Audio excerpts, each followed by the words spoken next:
Hai, awak nak tak tinggal dengan saya? Betul ke puan? Bukan awak, saya cuma nak ambil anak awak. Tak mahu, Yen tak nak tinggalkan ibu. Baiklah, kalau itu pilihan awak. Seronoknya sekolah hari ni.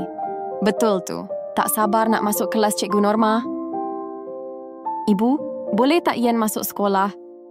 Maaf Yen, ibu tak ada duit nak hantar Yen ke sekolah.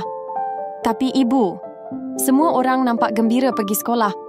Maafkan ibu Yen, sebab ibu miskin. Apa yang awak buat di sini?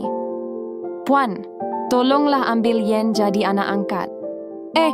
Kenapa awak nak serahkan Yen kepada saya? Sebab puan kaya.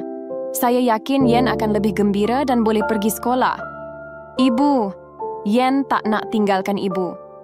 Yen kalau tinggal dengan puan ni, hidup Yen lebih gembira. Yen juga boleh pergi sekolah.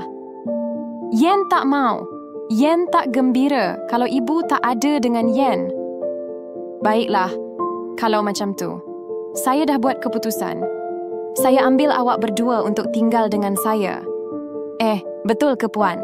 Terima kasih puan. Komen kalau korang setuju dengan apa yang saya buat.